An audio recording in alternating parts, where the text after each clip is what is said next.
आर्यल एक छोटा लड़का होता है जो एक ऐसी दुनिया में रहता है जहां हर इंसान को भगवान के द्वारा ब्लेसिंग मिलती है, जो कि है एक क्लास। यह क्लास तय करती है कि आगे जाके वह क्या बनेंगे। और जब कोई 10 साल का होता है तब उसे अपनी क्लास मिलती है। आज आर्यल के लिए वही बड़ा दिन है, क्योंकि आज वो 10 साल का होने वाला है और उसे अपनी क्लास मिलने वाली है। उसके माता पिता और बहन सब एक्साइटेड हैं, सोच रहे हैं कि आर्यल को कौन सी जबरदस्त क्लास मिलेगी। पर आर्यल खुद इस पूरे सिस्टम में उतना एक्साइटेड नहीं लगता। नाश्ता करने के बाद सब मिलकर मंदिर की तरफ चलते हैं, जहां एक प्रीस्ट एक स्टेचू के पास खड़ा है। वह हर बच्चे को उसकी क्लास बताता जा रहा है। कुछ ब्लैक स्मिथ बन रहे हैं और कुछ शेफ। आर्यल की बहन कहती है कि तुम्हारी क्लास तुम्हारे माता पिता की क्लास पर भी डिपेंड करती है, तो तुम्हें जरूर कोई बेहतरीन क्लास मिलेगी। जब आर्यल का नंबर आता है वो प्रीस्ट के पास जाता है। सब लोग एक्साइटेड हो जाते हैं कि इस लड़के को कौन सी लेजेंडरी क्लास मिलेगी, क्योंकि उसकी माँ एक स्वॉर्ड्समैन है और उसके फादर एक ऑर्क मेज हैं। प्रीस्ट भी एक्साइटेड होता है, लेकिन जैसे ही वह आर्यल के माथे पर हाथ रखता है कुछ नहीं होता। वह हैरान रह जाता है, फिर उदास होकर आर्यल को देखता है और कहता है, देखो बच्चे, उदास मत होना, बस तुम बिना क्लास के पैदा हुए हो। कुछ दिन बीत जाते हैं और आर्यन के माँ बाप उसका मन बढ़ाने की कोशिश करते हैं। वह कहते हैं कि उसे काम की चिंता करने की जरूरत नहीं है, वह हमेशा उनके साथ रह सकता है। लेकिन आर्यन अपने फ्यूचर को लेकर टेंशन में नहीं है। वो अपने परिवार से कहता है कि वह उदास नहीं है, क्योंकि बचपन से ही वह तलवार चलाने की प्रैक्टिस कर रहा है। उसने दिन रात अपनी स्किल्स को बेहतर किया है। हाँ, अगर उसे स्वॉर्ड्समैन स्किल मिल जाती तो आगे बढ़ना आसान होता, लेकिन बिना उसके भी वह अपनी मेहनत और अपनी माँ की ओवर पावर ट्रेनिंग के दम पर दुनिया पर अपना नाम बना सकता है। उसका परिवार यह सुनकर राहत महसूस करता है। जबकि आर्यल थोड़ा अकेले समय बिताने के लिए निकलता है, तभी उसे ट्रेनिंग ग्राउंड से कुछ आवाज़ें सुनाई देती हैं। वहाँ वो देखता है कि दो लड़के एक दूसरे के साथ ट्रेनिंग कर रहे हैं। उनकी टेक्निक कमज़ोर लगती है, लेकिन उन्हें एक स्वॉर्ड्समैन क्लास मिलने की वजह से वो फिर भी काफ़ी अच्छे वॉरियर बन गए हैं। वो दोनों आर्यल को देखकर पूछते हैं, तुम यहाँ क्या कर रहे हो? आर्यल कहता है कि मैं भी प्रैक्टिस करने आया हूँ। यह सुनकर दोनों हंसने लगते हैं। वो कहते हैं कि एक बिना क्लास वाला लड़का कभी एक असली मेज स्वॉर्ड्समैन के साथ फाइट नहीं कर सकता। फिर वो अपनी स्किल्स दिखाने लगते हैं, एक दूसरे पर तलवार चलाते हुए। लेकिन आर्यल उनसे इम्प्रेस नहीं होता और कहता है, क्या तुम मेरे साथ ट्रेनिंग करना चाहोगे? दोनों लड़कों को लगता है कि आर्यल मजाक कर रहा है, फिर भी वो एक मैच के लिए हाँ कर देते हैं। मैच शुरू होने से पहले एक लड़का आर्यल से पूछता है कि क्या उसके पास डिवाइन प्रोटेक्शन है। क्लास के अलावा हर इंसान को पैदा होने के साथ डिवाइन प्रोटेक्शन मिलती है, एक तरह से वेरियर जो उन्हें चोट लगने से बचाता है। लेकिन यह प्रोटेक्शन खत्म भी हो सकता है, यह किसी बहुत पावरफुल इंसान के द्वारा तोड़ा भी जा सकता है। आर्यल सिर हिला के कहता है, हाँ है, उसके पास डिवाइन प्रोटेक्शन है, जिसका मतलब है अब वह लड़का पूरी शिद्दत से लड़ सकता है, बिना इस डर के कि उसके हमले से वह मर सकता है। लेकिन आर्यल कहता है कि उसे ऐसे नूब बच्चों को हराने के लिए डिवाइन प्रोटेक्शन की जरूरत नहीं है। यह सुनकर वो लड़का गुस्सा हो जाता है और तलवार लेकर आर्यल पर हमला करता है। आर्यल आसानी से उसका अटैक रोक लेता है, जिससे वो लड़का शॉक हो जाता है और लगातार तलवार चलाने लगता है और फिर आर्यल को हर अटैक को ब्लॉक करने की डिवाइन प्रोटेक्शन देता है। जब वो लड़का परेशान होने लगता है, उसका दोस्त भी पीछे से आकर आर्यल पर अटैक करने लगता है, पर आर्यल तेज है, वो तुरंत रास्ते से हट जाता है। उसे समझ आ जाता है कि उसकी माँ के मुकाबले यह दोनों कुछ भी नहीं है, तो अगर यह दोनों मिलकर लड़े तो शायद ज़्यादा मजा आए। यह सोचकर वह दोनों पर दौड़ पड़ता है और एक लड़के को सिर्फ तलवार के हैंडल से ठोककर बेहोश कर देता है। दूसरा लड़का अपने दोस्त पर गिर जाता है और बैलेंस खो देता है, जिसे वह नीचे गिर जाता है। दोनों रोते हुए चिल्लाते हैं कि यह मैच अनफेयर था, बिल्कुल हारने वाले बच्चों की तरह।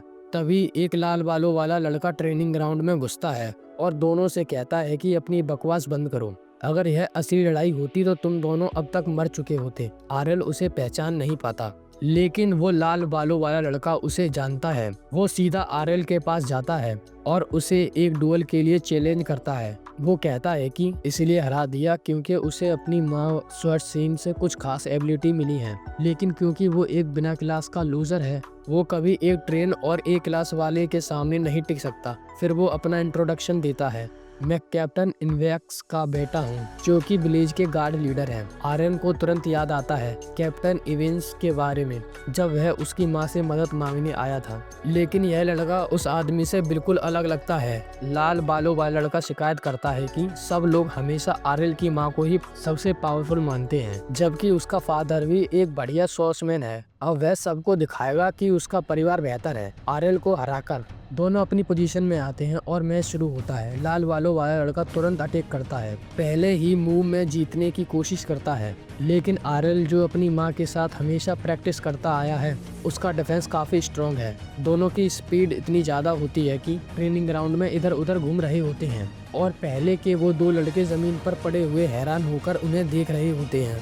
आर्यन महसूस करता है कि लाल बालों वाला लड़का उन दोनों पागलों से बहुत स्ट्रॉन्ग है, पर वो गुस्से में लड़ रहा है, जिस वजह से उसके अटैक थोड़े स्लो हो रहे हैं। आर्यन एक ओपनिंग ढूंढता है और अटैक करने जाता है, लेकिन वो लड़का रेडी है। वो अपना special move aerial slash use करता है। आर्यन एक को ब्लॉक कर लेता है, लेकिन दूसरा उसके सीने पर लग जाता है और वह जमीन पर गिर जाता है।